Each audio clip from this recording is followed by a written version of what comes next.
Conversation I have weekly almost is with athletes who have changed their practices and their fueling habits and are feeling so much better and differently to their what they used to do in the past. And almost like this morning or like, oh, I wish I'd learned this sooner. I wish I'd started this sooner. And it's a conversation I've had many times over with today's guest, Jemima Cooper. She's originally trained as a ballerina with the Royal Ballet. She moved into triathlon, Ironman triathlon in university, and now is an ultra runner. Is that correct? Yeah, that is bang on. So quite a pick a mix of sports, but yeah, always on the endurance line. Yeah, and so I mean we've been working together for on and off for probably about 2 or 3 years, I think now. And originally when you approached me, it was sort of from the reds, knowing you're under fueling, probably wanting to gain a little bit of weight, fear of fueling, sort of that sort of background. Do you want to just, I guess, take us through your background, your experience in sport and fueling, and where you are today? Yeah, that's really interesting, and yeah, it's been a long time, and it's amazing kind of when we look back on our journey, sort of, and different advisory and times you've come in and out of my kind of sports journey, where I am mentally in terms of like readiness to embrace that information in a sense. But kind of that kind of feeds back. So yeah, grew up a ballerina, and when I was kind of younger, it was a case of I was training like anywhere of between 10 and 18 hours since I was 10 years old. And that's a week plus school sports, like all the things. So initially it was a case of just shove food at this small human to get as much in as possible. But it was kind of a weird concept. You'd always fuel around, but you never fuel during when you're training as a ballerina. And then you've got all the other stuff of everyone else eating lettuce and cucumber, and I was sitting there with a pack of yum yums. It did like donuts, long donuts, my favorite thing. That is a true story. But when I came to triathlon, the first thing was it was such a weird concept to me. The idea that I would have to eat during sport, like just never even considered it. Like as a dancer, you dance for 6 to 8 hours, and like if you got water, you were lucky. But now is a case of like absolutely bonking hard as anything on the bike and realizing that that's to do with maybe I need a bit of sugar. And I kind of learned, like everyone else does at the beginning, of like, totally just what you think, your mum told you, if you're having a big day on the bike, you have a big breakfast kind of thing, and just started to trial and error. And then when I started to pick up and started to race a little bit more competitively, really up my training, and just to say, my kind of triathlon career accelerated way faster than I thought. I started triathlon wanting a challenge when I'd left ballet, had no expectations for this girl, was unable to swim and terrified of water and didn't own a bike. I mean, it was literally for the challenge. And I accelerated my training, joined the British Triathlon Development Squad at university within like 7 or 8 months of starting and learning to swim. So it was skyrocketed. And I started to get some advice around fueling because I just couldn't survive these sessions. And I was doing kind of 20, 25, 30 hours a week of training, all at threshold because everyone was so much faster than me. So everything was at threshold. And wondering how it worked. And throughout my triathlon career, I got a lot of mixed advice. There was a kind of advice I got from people around me, don't bother eating, or just eat some, this or that or the other, or chocolate bar will be fine. I got some advice from various dietitians, but many of them just didn't understand fueling needs. What do you mean you need more than 3,000 calories a day? And like all the saying, it's like, well, if you're burning huge amounts and you have a high metabolism and all the things. And that's where things got really confused. And in my triathlon career, I'd say like I was fueling, but just not enough. By no means enough, and the timing was wrong. So even though some days would eat enough over the day, just the timing was totally wrong. And many dietitians I would speak to, or kind of coaches or whatever, it's like, but you eat you eat plenty, you're fine. And it wasn't at all. And you don't kind of realize that until you realize what you don't know. But through my triathlon career, I had many, many occasions where I just plateau, just absolute plateau. I'd also have things like my 5-hour cycle ride, an hour off the bike on a Sunday. That's it. Game over all day. Come back absolutely pooped. And like a big part of that was like, it wasn't really a physical exercise, some of my training. It was a mental exercise of just like that brutal, your brain has totally gone, your body's run out of energy. It's just slogging through mental tests. Can you make it to the end? And this went on for years, like years and years and years. until kind of much later down the line when we kind of came together and you started really flipping the script on that of going, okay, well, you eat X in the day, but that doesn't matter because your energy intake's at 6 in the morning or energy outtakes at six in the morning. Why are you eating 2,000 calories for dinner? Like you're still, it's not working like that. Yeah. And I had a lot of kind of old school beliefs of, oh no, it's only 45 minutes, only an hour. Like, oh, I don't need to fuel like that much in it, or I'm not working that hard. It's okay. Maybe like, 10 grams, 15 grams of carbs is fine. And it took us a long time to break some of those beliefs. Yeah. But really like the first things we did was started shifting, not even like what, but when. I think that was the biggest thing. And that was an absolute game changer for me. Yeah, I And I think. kind of pause there because I'm sure we'll go into it, but yeah. This is the thing. There's so many different areas that we can touch on and talk about this because, like, as you said, like you weren't fueling in the training, but then you're eating this huge amount of food. But then, as a result of the portion, the volume of the food, it just made you feel sick and full and bloated, and Yeah. was actually exacerbating some of the problems you're experiencing as well. Yeah. But I think a good thing to touch on with there is like you talked. Obviously, you're a very petite like lady. You're very small, and there's so many assumptions about what is too much, too little with Yeah. nutrition with women, and with you, like we found that like just to as a baseline, just to keep you like not from losing weight, like as at least 3,500 calories, and I think that was one of those mindset beliefs Yeah. that we had to work on. That like that's the minimum without exercise for you, because even though you're Yeah. very very petite, if you eat less than that, then like it all starts falling apart from that point. Yeah. Yeah, that's a really good point. And that was a really hard one for me to overcome. These, you should Yeah, be fine. And it was again, it's like, oh, but I don't need to eat, or I shouldn't eat more because I've already eaten, I don't know, yeah, 3,300 calories. I look about that now and I'm like, that's rookie numbers, rookie numbers. But that was also influenced by lots of people around me. And that is a big, yeah, big thing. People just don't understand this, like don't understand nutrition for endurance athletes. So many people do, and you'll find some great dietitians, but they cannot deal with people doing like extraordinary human feats, which as an endurance athlete, no matter yeah, if you come first or last, you're doing an extraordinary like human feat to achieve some of these things. yeah, So that was a real struggle for me. And I think even though I was seeking advice, like I didn't want to screw my body completely, and I knew that yeah, certainly around, female matters, around reds, around hormones and other things, nutrition is essential. But getting access to the right advice and having like so many influences around you, you start to develop these kind of false beliefs. yeah, And I think that's also compounded by the fact of, let's be honest, as an athlete training hard, this intuitive eating malarkey doesn't work. Like you don't feel hungry when you should. You feel there's a time and a full when you place. shouldn't. Yeah, absolutely. And Yeah, so you just have like 59 things going on in your head that aren't really working. And then you just fall back on a habit. And that's how it kind of ingrains. And yeah.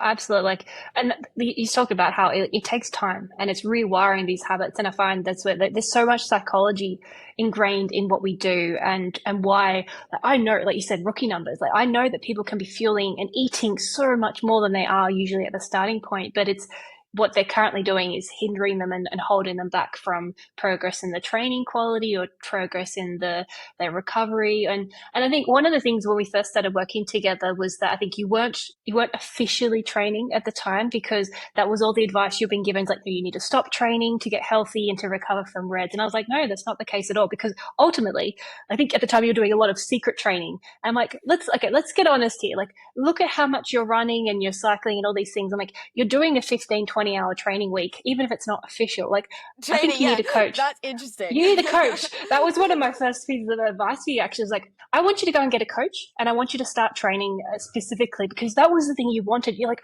I really want to train and I really want to race, and everyone's telling me that I can't. I'm like, if we feel this properly, you can race, you can train, and you can Yeah. recover at the same time. I think that's a really good point, and I think it actually links in really well to nutrition. So let me just unpack that. So yeah, I wouldn't call it secret training, but in like Well, I said it was I secret was just because it was getting hidden. yeah, it's just it didn't qualify as training in my head because I'd gone Yeah. from like a pretty elite, like semi full-time training program ready to go for pro field in triathlon, racing with some like elite squads in Spain and all the things, or training with elite squads in Spain. And I'd gone back down from, in my head, I'd be like, okay, I really need to focus a little bit on some kind of bone density things or whatever. I need to step back. So even though I was doing, 12, 15 hours of training, it wasn't in my head like good enough training to count as training. And I'd cut off my sponsors, pause my kind of coach. I'd not really approaching it like I was like a career. I was approaching it as like more of a hobby. That what didn't click in my head was that still required fueling. And it kind of goes back to when you are in full-time training. It's like sometimes I'll go for an hour easy run. And because it's an hour easy run, which is obviously a lot easier than doing like, 35K like with 2,500 meters of elevation in the mountains, it doesn't count, but it does in terms of your body and in terms of the needs for nutrition. Not because of that day, that session's not hard, like that, physiologically is not demanding on your body. It's the consequence of that later in the day or tomorrow or in 3 days time. And that was a massive switch in my head, and that has taken me a very long time to get to. Like when we first started, that wasn't even on the radar, but that's something I really understand now. So I think that's a lot of like, we have so many perfectionisms and like high expectations of ourselves and our body, and that can be really negative on our nutrition as well. Oh, it's a recipe, it doesn't matter. Like, and it actually does. Yeah, absolutely. And it does take time, and it's rewiring those thoughts, those beliefs and the patterns and the habits. And ultimately what I just encourage people to do is like, okay, just like I know what you can do, but like I want you to feel it and it to come from within. So like this is like, just test this little bit. You're currently having nothing. All right, well, and this is how you feel the rest of the day. So you already know how you currently feel. Like, let's do these little micro experiments. I want you to eat this or this. Like, here's 2 or 3 options of like this very small, minuscule amount, maybe 30 grams of carbs, just to like, it's very, very small amount. Like, go and do it. And then next time we'll come back and like, how did you feel the rest of the day? And it's like, and using that process of experimenting to build confidence of like, wow, that worked. Like, I didn't feel exhausted. Like, I could go and go see my family, or I can go and work and not have to sleep the rest of the afternoon. Like, how is like, that's a process that I worked with you as well, didn't I? Yeah, absolutely. And actually that's something that I am now like a massive ambassador for, that just go and experiment thing with nutrition. So like kind of everyone, I was a little conscious to try something new. I've got to say also, kind of even 2 years ago, 3 years ago, the I love carbs movement just wasn't there, right? So people knew about it behind the scenes, but on the face of it, it was still the lighter is faster crap. It's and really like all shifted. It's like the last, I mean, I've been banging on about this for at least 5 or 6 years now. Well, I mean, I got into triathlon 10 years ago, so that kind of triggered my journey. But it's especially the last 5 years is where I've been really heavily pushing it, because I'm like, there is so much evidence for this, for performance, for health, for longevity, for like, but it's the timing. But I'm like, why are people so avoidant? And that's why I did my health research theory. And I'm like, what is, and it's the beliefs usually that stop people. But it is great to see that, especially in the last 12, 18 months, that there is this shift, and you're seeing more people embracing it and being open to it. There's still the culture of eating is cheating, but now people are starting to move over and shift into that feeling for performance. And that's the thing that I love as well, is that like, okay, I work with one person, and that one person starts to become a beacon that encourages all the other people to see like, oh, there's a different way. Like, oh, well, if it's working for that person, maybe it'll work for me. And then you start the experiment process, which then continues to change the whole culture in endurance sport. Totally. And I'm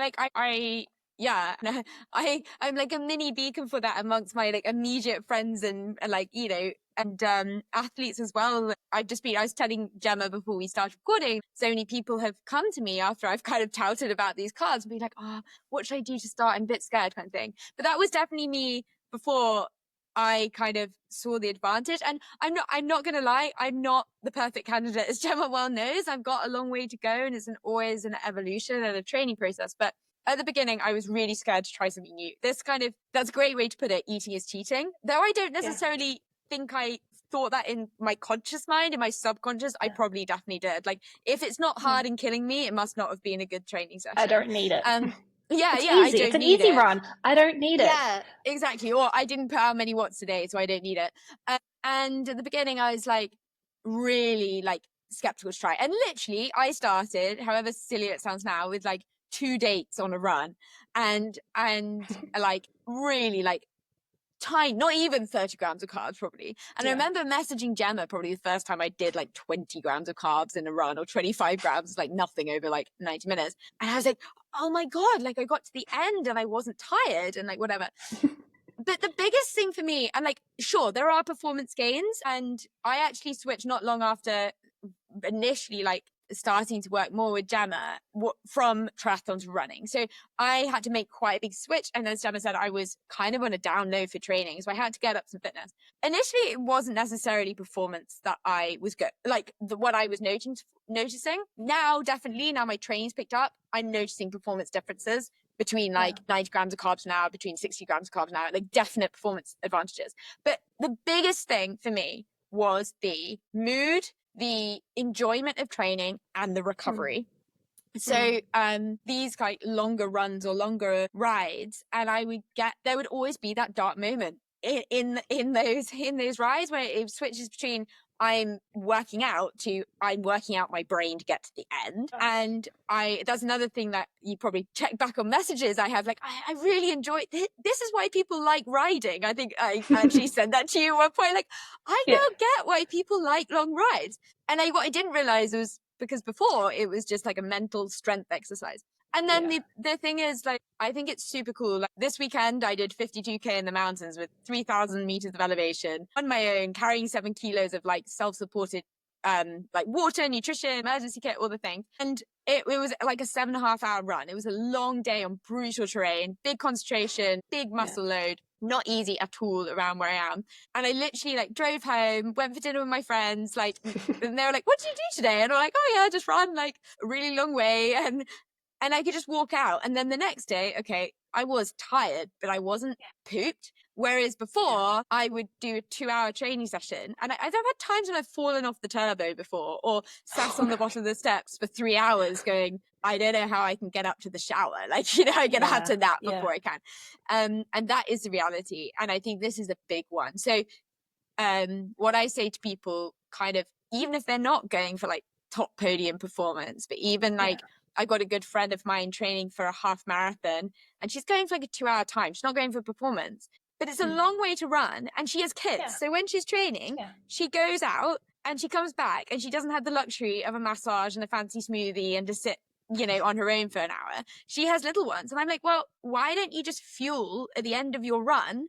So your body is at least like, or like during your run, so you're not totally screwed by the time you get back. Like it's performance recovery and the rest of your day and the days that are subsequent to that training day that matter. Oh, absolutely. And I think especially people that have full-time jobs, have kids, like you say, it's a luxury of being able to just like do nothing the rest of the day. Like pro athletes might be able to have that luxury, but most people don't. They've got to go to work, they've got to look after kids, they've got to look after family or something. And when we've fueled that properly or better, then we've got more capacity to cope with that, because we're not just stuck in that catch up calories or the hole that just knocks you out. And there's so many times that people have been like, they're on the same sort of training programs or planning, and they've been working with the same coach for many years. They start like leveling up their nutrition, and all of a sudden everything just starts like skyrocketing with their health, their performance, their energy, their enjoyment of the sport, their ability, even the ability to keep doing the sport, versus being like, I don't think I can keep doing this, I've got to give up on this because it's taking too much of me, just purely because they're getting what their body needs when they needs it, and adding more around before, during, after the training. Like the hardest thing I think for most people, and this is why it usually takes people 2 or 3 years of maybe thinking about it before they sort of reach out or even start, is because of this like belief, like, no, it can't work, it's not going to work, or that fear that it's not necessarily front of mind, like you said, but it's that background social cues, or no one else is eating, so like, oh, I guess I'm just not going to eat as well. Yeah, I think that's a really good point. There's a couple of things I pick up on there, like that one about no one else is eating. We get it all the time on the club rides. The really strong people come along once a week because they've got loads of energy and they blast themselves for 4 hours and they don't eat anything because they're fat adapting or some other random like words that they've heard on Instagram. And that's great. But like, I really encourage people always joke at me now because they can't believe how many calories I consume for such a small person, but I just embrace it, like, because it makes me feel so much better. And it's like, well, if you had the guts to try it too, maybe you'd find the advantage. So I just like, now I've got to the stage I just totally embrace it and make a bit of a joke of it, and it's like the amount of sweets I have in my cupboard is quite funny. So, you know, that's fine. I should and definitely be and that's, I sponsored by think that's candy something kittens. worth, and I think that's probably something like worth talking about too as well, because when we first met, it was very much this focus of like, it's really, really healthy, I've got to eat like really, like, everything has to be like natural and real foods, and there's a time and a place for that. But if you're doing 15-20 hour weeks, like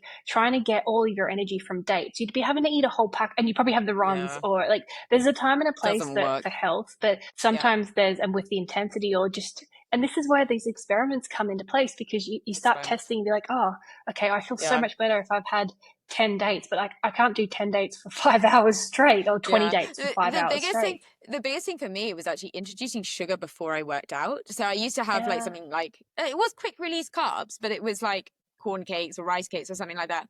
And then I Mm. added a bit of jam and it was like, this is game changing. Like it's so silly, but like you will find these things. But that point in experimentation, this is a big one that I really want to like help kind of shout about, because maybe it will help people like help me. So one of the biggest things Gemma said to me, which kind of no dietitian had ever kind of said before, because I said when we started was like, I need you to be honest. Like, I understand there'll be some things I can do for performance. If I can, maybe even I can't do them now, I want to know what they are. Just be honest, kind of thing. And one of the things Gemma said to me was, well, the thing is, we can try this, and if you gain 6 kilos, you can just lose 6 kilos, or like you can try it, and if it doesn't work after you know, a month, there's no reason you can't go back. And Mm. flipping it from like all or nothing thinking to, why don't we Mm. approach this like a new pair of shoes, or like, you know, you can try on this, or you can try a different session Yeah. or a new exercise in the gym, and approach it that way. Like, the body isn't like fixed, it is so agile, so adaptive. And Yeah. like 2 weeks of fooling your sessions, really, like, what is the worst possible thing that happens? I mean, you'd be really, like, it would be insane if you put on huge amounts of weight in 2 weeks. It's not going to happen, Yeah. right? And so Like you'd have to um really, really, really increase your food intake yeah, massively, like exactly. more than And I even know that do, you're gonna do.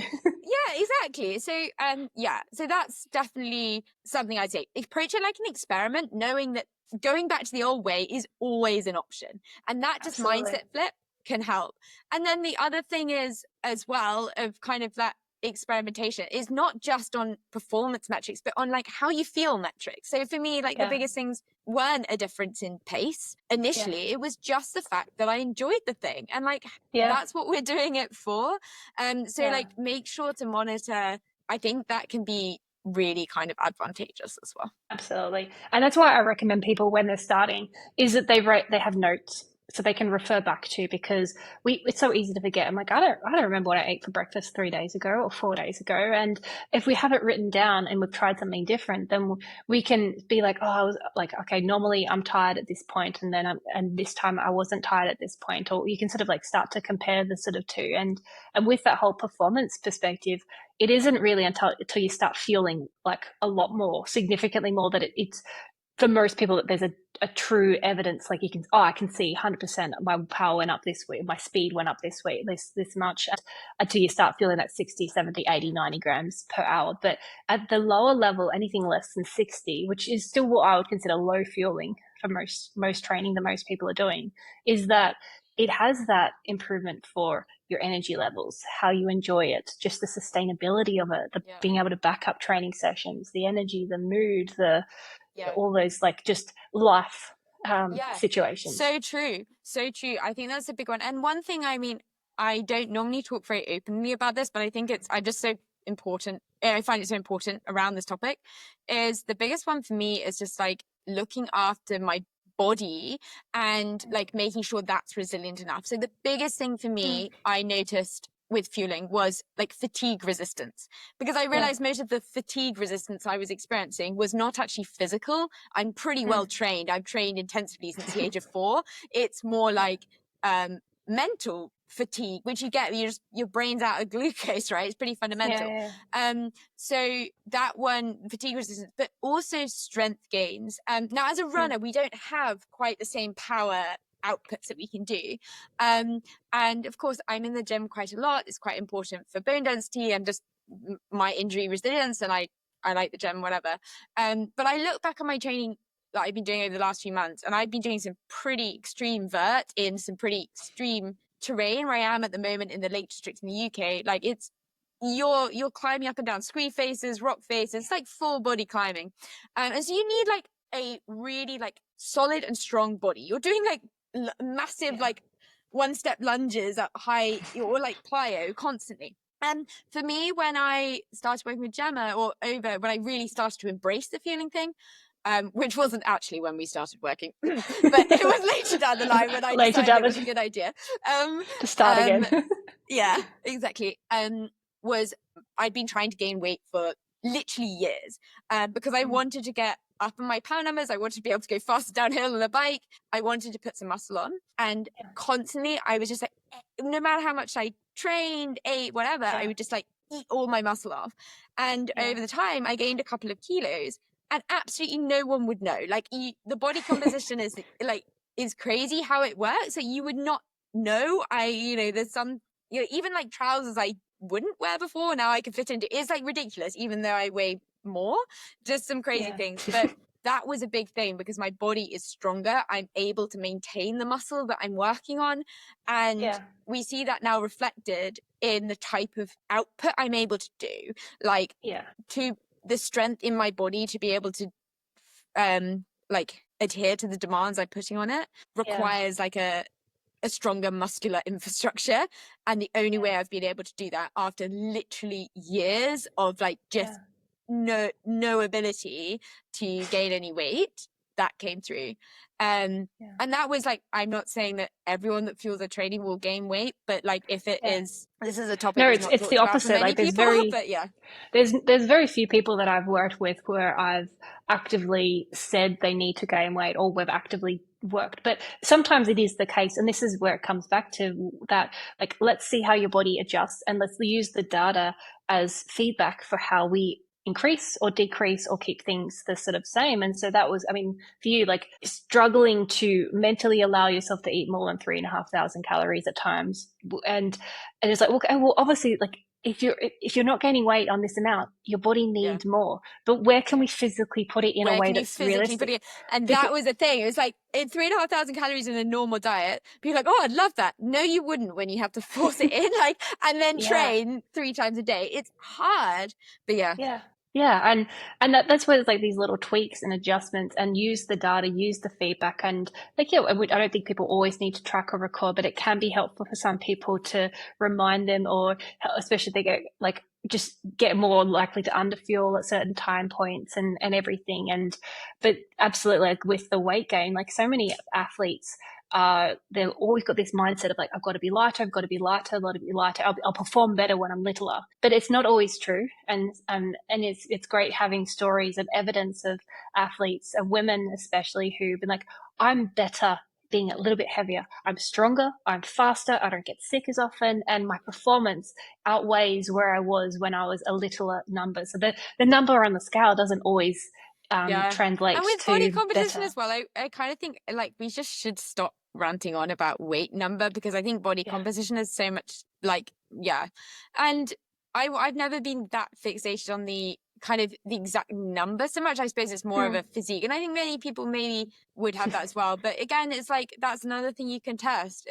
If you don't like in your performance, or you don't like the way you are, it's not irreversible. And I think that mindset shift is important. For sure. And I know it's kind of rare one. And again, I won't be alone in this, but it's not the norm. And for any athletes that are out there going, I know I'm probably a bit smaller than I need to be, or, I could perform better, particularly in power athletes, like long distance running, when you need a little bit more meat to keep you going later down, or like, stuff where your, hydrox is so huge now, and like cycling, of course. If I had weighed a little bit more as a triathlete on the bike, what could I have possibly done with my power numbers? Like my FTP, my power to weight was awesome, and on the road it just didn't transfer because a tiny bit of wind and I had just like blown over, or like downhill, no chance, like all these things. And just what small difference could have made exponential difference in my performance had I known it earlier, compounded by the volume of good training I could do if I wasn't constantly fatigued or a little bit like low on petrol. It really does make you think. Yeah, no, I mean that's really interesting feedback. And I'm curious to hear now about because you mentioned before about how it's only really now that it's actually really kicking in terms of the Yeah. performance. So you're doing ultra running and these big, very very different events to in the past, and you're fueling more. Is that correct? Yeah, and now this is really interesting because we talk about this like 3,500 calories. That actually hasn't changed. Like the Yeah. overall amount hasn't. But when I do it has, Mm. and also a fluctuation through the week a lot more. Like I used to have like Yeah. a number more or less that I stuck with.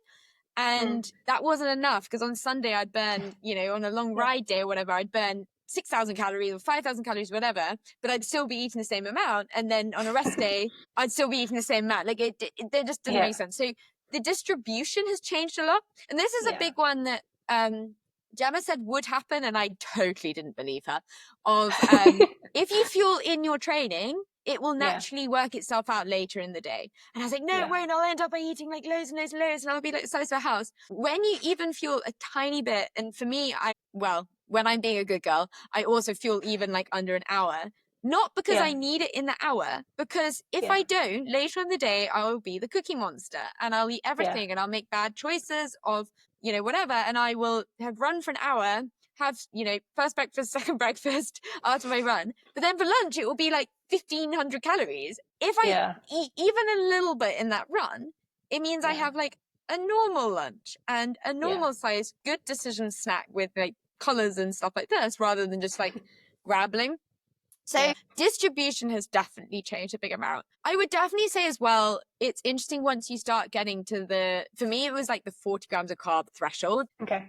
to get to. That then I was like, once I started to get to 40, it was way easier to push it higher. Like my body Yeah. started needing more in a Yeah. sense. Like maybe that's because it was like, wow, this is so You like start so much feeling, better. you start really feeling the difference, I think. And Big, this is where, big difference. especially when people, I think especially when people have got so much, if they've had any resistance or there's more fear, even Yeah. whether it's they're aware of it or they're unaware of it, then I've just found in those situations, like I know people can be feeling so much more they have, but it's Yeah. that fear of weight gain. And that's Getting over ultimately, it. that was one of the biggest findings of my PhD, why people don't fuel in racing is fear of like, oh, but like I don't need it and it's going to make me fat or it's going to Yeah. make, Yeah. make me gain weight. Whether they're conscious of that or not, that's the primary reason people underfuel in their Or it's going to training make and me in their weak. I racing. think that's a big one. It's like, am I going to be Yeah. softy? Like Yeah, am I going to be a that could be, that softy? can, yeah, that could be another one. And so I find that in that situation, it's like we've got to override the fears. We've got to calm the fears down. And so that's where it's like the baby steps and it might be 10, 20, because I know it's going to make very minimal difference overall, but it's creating confidence of like, oh, okay, I didn't Yeah. gain 2 kilos. I didn't Yeah. Yeah. like it. And then you're like, Well, oh, you get those subtle, like, I feel more energy. I'm not as tired. And then totally. the It more just that you do builds. it, the easier it becomes. And it's what's fascinating sometimes then, like you get into that like 50, 60, like anything less than 50, 60 grams of Yeah. carbs an hour, like I find anything lower than that, it's low. That's the easy training. It's the light sort of training fuel. Yeah. And then we go above that for the performance Yeah. perspective. But once you get to that and you start feeling the difference, if you forget and you go back to the old weight, that's when you notice how much of a A big difference it difference. takes. 100%. And just to just kind of describe my journey. So the kind of when I started to embrace the actually doing what Gemma says thing, I did want to gain some weight, and it was interesting. Like I gained a couple of kilos to where where it was kind of healthier. But then after that, I didn't necessarily slow down, but my body felt pretty stable. It just didn't move anymore. And that was kind of when I got to a much better set weight. It wasn't so like ravenous at different times. Mm. Since then, I kind of have been fueling in my training. And just for anyone that's worried, I literally move plus or minus like 0.3 of a kilo. And I have done for months and months and months and months. So, Yeah. it does actually work of like, even if you eat more Yeah. and eat less on a different day, it just averages out. And that's been really remarkable that Yeah. I have been able to get us that place where we've kind of got a bit of homeostasis, which is great. But in my Yeah. fueling now, it's so true. Like until I kind of got up to 40 grams of carbs, it was kind of like, didn't notice such a big difference if not. But now, Yeah. like, I did a fast run. It was like 38K, but it took about 4 hours. It was, again, steep terrain, like 2,500 meters kind of thing the other weekend. and I only took about 60 grams of carbs, and I was struggling by the end. And you need to go up from that. And this weekend when I did my run, I was on like 70, 80, and I was like, okay, this is much more where we need to be. And so you do start to expand your capacity to take them on. The thing I'm working on right now, which is my next one to tackle, is hydration, because I think that's fuel is easier than hydration. And when you're starting to eat more, you know, the electrolyte balances and like working that out, and then managing with the different conditions, how much you're sweating, particularly in the mountains, it's quite hard because you can be at the top of the mountain for a couple of hours and it's cold and like whatever, and you come down the valleys and you're sweating like crazy. So it's like, that's quite a tricky one. But yeah, definitely I'm feeling so much more now. And I find it quite a fun game. Like, oh, where can I fit 700 grams of carbs in my bag? Like, in my pockets, and like down the sports bar, like everywhere. But yeah, and that's the thing. It's changing your mindset and habits and patterns around it. Where before more of an afterthought, when now it's the like, okay, this is it. As we were saying, like it all comes back to the training. You've got your baseline that you need every day to keep you stable, and then we add around training. So if you do a 5,000 run where you've expended 5,000 calories on that run, like that could be a 7, 8, 9,000 calorie day for you. But like this is where it becomes unsustainable when people aren't feeling their training, is that it puts them in that position where they're trying to eat 3,000 calories for dinner, and then for the next week they're overfueling and everything just falls out the window. Whereas it's very, very difficult to fuel enough in exercise, especially running, because you've got like your stomach's jumping around and you've got more challenges in terms of the types of foods you can eat, the digestion of them compared to a cyclist. just but simply getting them, like carrying them. But like when you sort of pre-plan it, then you can make it easier on yourself to be like, okay, what does that look like? Is it going to be drinks? Is it going to be the gummies? Is it going to be the snakes? Or is it going to be dates? And where am I physically going to put them? Rather than like, oh, that'll be enough. And halfway through, you're like, oh, that wasn't enough. Yeah, so true. My next stage is now I'm a ambassador for carbs. I need to start like swapping. I'm going to try some different kind of sports specific fuel and whatever. At the beginning, kind of when we were saying, it's like, doesn't really matter what you have something that you kind of wanted for ages and you probably shouldn't eat outside of training. And initially I was like, oh, I don't do that. What if I get too tempted? And then I just started eating really yummy things, like yummy cookies or like sweets I wanted to try, because it doesn't count when it's in training. But it literally doesn't, because it's just good carbs. But one thing I would say, foods that you haven't eaten in years. Yeah, exactly. And one thing I would say is, well, two things I would say. Number one is when you associate them with training, they're no longer exciting outside of training, which maybe sounds sad, but it's just like if someone gave me any more like jelly sweets, I would just be like, no thanks, too many in training. This has been next to my desk since, what are we on now, May? Like January. Like it's a whole bag of lollies. And it's because it's training fuel. And it's training fuel. Exactly. Yeah. So that kind of craving thing is like not true. Like after a long run and eating so much sugar, I'm like, just give me a salad and something savory and salty, and like that's it. But the second thing I would say is, but like when you're starting, and maybe this isn't like top dietitian advice, but I'll say it anyway, is just have something you want and like ignore what everyone says. Like your first point of call, or my situation, it was just the physical process and the mental process of eating in my training. So it doesn't matter if you want to eat, I don't know, a baked potato, or you want to eat some sweets, or like just whatever the hell you want, do it so you train. So one of the things people are always like, oh, why would you want that? On my long runs, this may sound a bit rogue, I always have a packet of oatcakes at some point, because they're dry, they're like slightly salty, and they're not sweet, and that's just what I want.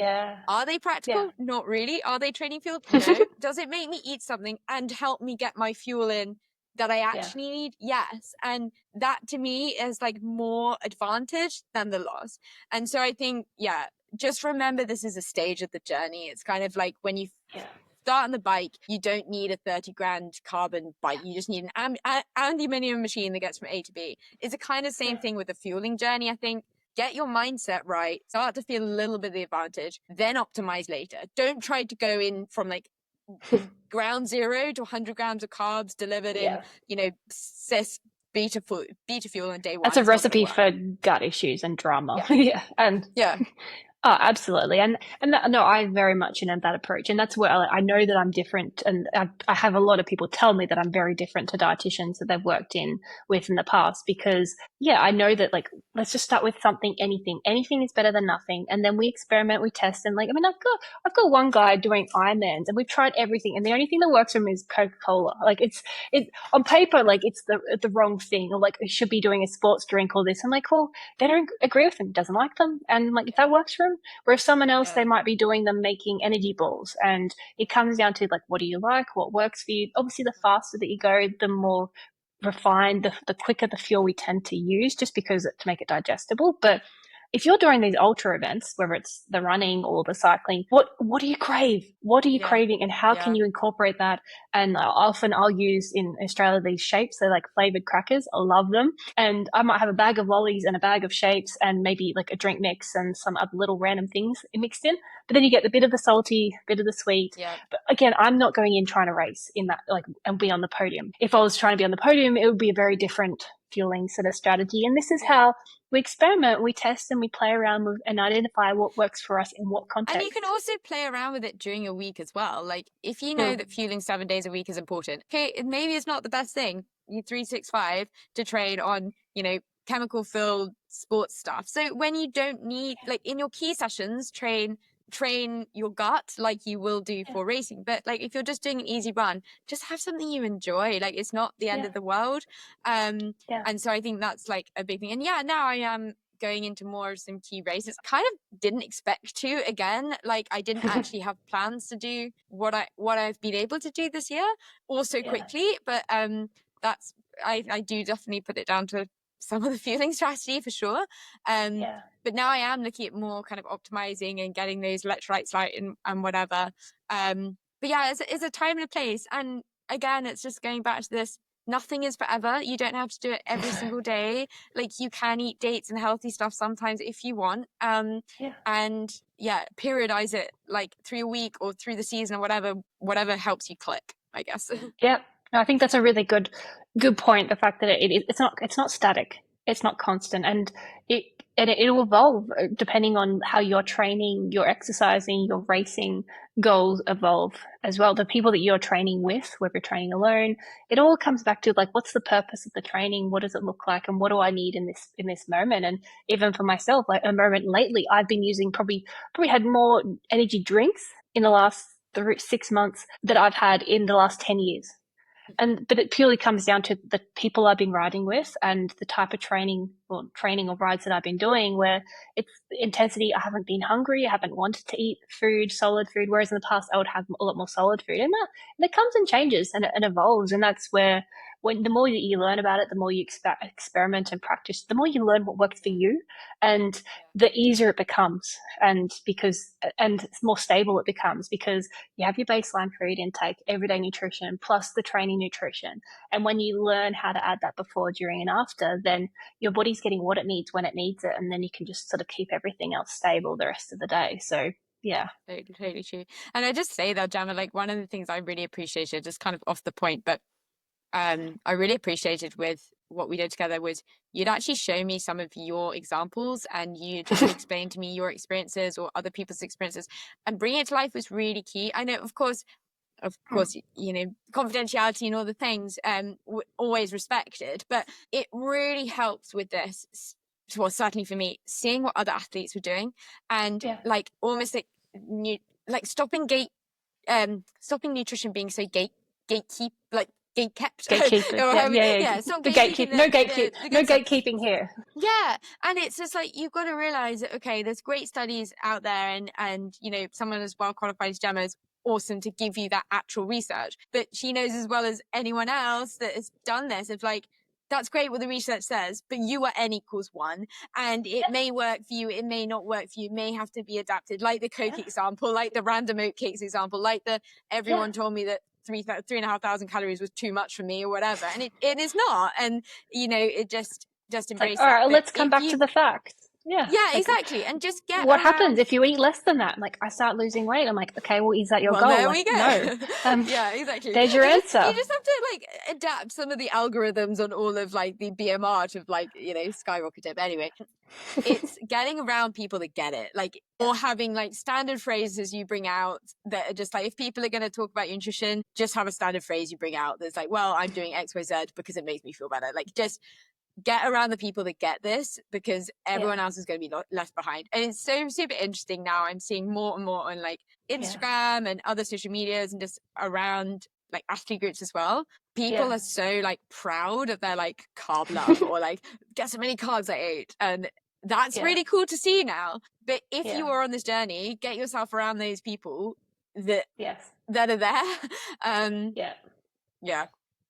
And this is why I love having these conversations. I mean, I think for me, when I was doing my doctorate research, the interviews I had with the athletes, so that paper is still in the pile of like trying to get it published, of the one about what influences people's choices, and the interviews that I had with people and the conversations, that was a big, like, made me want to start this podcast and have these conversations with athletes from all different levels, because I find that people can be role models both positively and negatively. And historically, it's been more of the negative role models of like, don't eat, like, sleep, just have salad and don't eat any carbs, and more of the like underfueling sort of mentality, where now there is so much more positive messages and showing that, like, okay, it's not just the aesthetics, it's looking at performance, it's looking at a whole bunch of different things, and having people share their stories and their journey and the challenges and what worked, what didn't work, because ultimately, like, just because it worked for them doesn't mean that it's going to work for you, but it might. And this is where we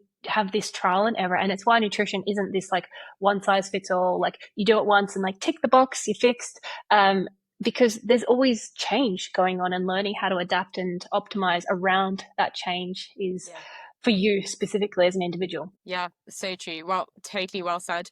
And yeah, it's kind of so crazy to, even for me, I'm kind of like, it's crazy that I'm here saying this stuff because of Yeah. where my mindset was a while ago. But I really think like the carb revolution is going to be like an absolute game changer for sport. You got the shoe revolution and the carb revolution, and together it's a really exciting time in sport. Yeah. At the top levels of performance for sure, and it will drive loads of super interesting innovation in sports nutrition, and also just in terms of like training protocols and things. I think it is going to be really interesting. But for the everyday athlete, and now like the marathon is a cool thing to do, and the run clubs are like Yeah. the new dating websites and all the things we see. It is not just at the top, it always trickles down. Yeah. And Absolutely. I'm really excited to see also how I love this can influence more people positively to get the most out of their time doing fitness, or their marathon Yeah. goals or whatever. So yeah, come along the bandwagon and like come and join us. Come and join us on Absolutely. the carb love bandwagon. Absolutely. I mean, I've got a post. I think I've posted it probably 5 years ago or something. It was like carbohydrate is like the ultimate performance enhancer. Why are you not using it more? Yeah. But at the same time, just because it improves performance doesn't mean we always need to be super high carb. It's not high carb. It's not low carb. It's about being smart with your Right carb. carbs Yeah. and fueling around your goals, your needs, and it's a journey for you to find what that looks like and experiment with. And surrounding yourself with people that are on board with that makes a huge difference to help you make those positive steps, for sure. So no, really, really glad to have you on board and have you share your journey and share your experience, and waving the carb flag to out there to more athletes as well. So thank you Yeah. for sharing your time. Before we wrap up, do you have any final words of wisdom you want to like Yeah, I dig mean, down on? I would definitely just say for me, just try to it. I didn't have the best experience seeking advice. I did. It wasn't that I was avoidant of advice. I didn't necessarily get the right advice, but there are some really great people out there with good research. And I would just really, and this is why I say to my friends, really try to avoid convincing yourself that you know the answers around nutrition and spending, you know, $500 a month on fancy supplements and all these added things, and then saying that a dietitian is too expensive. Like what you fuel you put in your body, whether you do sport or not, is the biggest differentiator for your health and longevity and all the things. But Yeah.